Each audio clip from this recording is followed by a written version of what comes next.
ইসরায়েলকে নিশানা করে একের পর এক ক্ষেপণাস্ত্র ছুড়ল ইরান। এক প্রতিবেদনে আল জাজিরা জানিয়েছে, জর্ডানের আকাবার উপর দিয়ে ইসরায়েলের দিকে ক্ষেপণাস্ত্র উঠছে। ইরান ইসরায়েলের দিকে ক্ষেপণাস্ত্রের একটি ভলিউম নিক্ষেপের ঘোষণা দেওয়ার পরই এই হামলা চালানো হয়। বার্তা সংস্থা রয়টার্স জানায়, ইরান আজ ভোরে ইসরায়েলে একের পর এক ক্ষেপণাস্ত্র হামলা চালায়। এর জেরে লাখো ইসরায়েলি বোমা থেকে সুরক্ষা পাওয়ার জন্য আশ্রয় কেন্দ্রে আশ্রয় নিতে বাধ্য হন। ইসরায়েলের জরুরি পরিষেবা সংস্থার বরাত দিয়ে এএফপি বলছে, এই ক্ষেপণাস্ত্র হামলায় হতাহতের কোনো তথ্য পাওয়া যায়নি তাৎক্ষণিকভাবে, তবে জেরুজালেমে একাধিক বিস্ফোরণের শব্দ শোনা গেছে। এছাড়া তাসনিম নিউজ এজেন্সি জানায়, আইআরজিসি ইসরায়েল ও মধ্যপ্রাচ্যে মার্কিন ঘাঁটির বিরুদ্ধে সম্মিলিত ক্ষেপণাস্ত্র ও ড্রোন অভিযান শুরু করেছে। এর আগে ইরান ইসরায়েল ও মধ্যপ্রাচ্যে মার্কিন সম্পদের বিরুদ্ধে ১৯তম আক্রমণের ঘোষণা দেয়। এছাড়া ইরান থেকে আসা কোনো ড্রোনের আঘাতে কুয়েতের উপকূলে একটি ট্যাঙ্কার জাহাজে বিস্ফোরণের ঘটনা ঘটেছে। এতে জাহাজ ডুবে গেছে এবং সেটির তেল সাগরে ছড়িয়ে পড়েছে।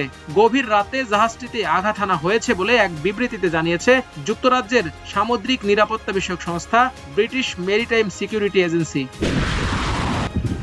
এদিকে ইরানের ক্ষেপণাস্ত্র ও ড্রোন হামলার হাত থেকে রক্ষা পেতে মধ্যপ্রাচ্য থেকে ১৭,৫০০ মার্কিনী দেশে ফিরেছেন। মার্কিন স্টেট ডিপার্টমেন্টের এক কর্মকর্তা জানান, শুধু মঙ্গলবারেই ৮৫০০-র বেশি মানুষ দেশে ফিরেছেন। সামরিক বিমান ও চার্টার্ড বিমানে এসব নাগরিককে সরিয়ে নেয় যুক্তরাষ্ট্র। এক প্রতিবেদনে এ তথ্য জানায় আল জাজিরা।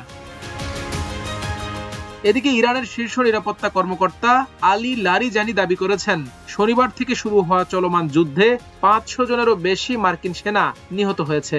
বুধবার সামাজিক যোগাযোগ মাধ্যম এক্সে দেয়া এক পোস্টে তিনি এ দাবি করেন। যদিও শনিবার থেকে মাত্র ৬ জন মার্কিন সেনার মৃত্যুর খবর জানিয়েছে পেন্টাগন, যাদের মধ্যে ৪ জন কুয়েতে নিহত হয়, এমন খবর প্রকাশ করেছে টিআরটি ওয়ার্ল্ড।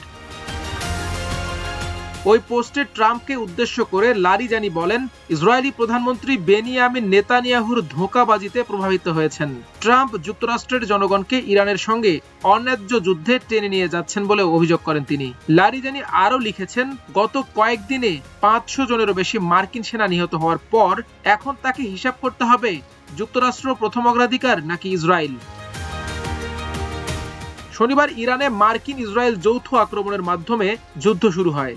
এ যুদ্ধে ইরানের সর্বোচ্চ নেতা আয়াতুল্লাহ আলী খামিনি সহ বেশ কয়েকজন উচ্চ পদস্থ সামরিক কমান্ডার নিহত হন।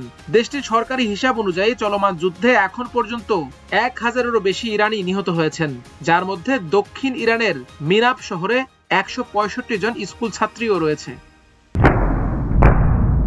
মাল্টিমিডিয়া ডেস্ক, আমার দেশ।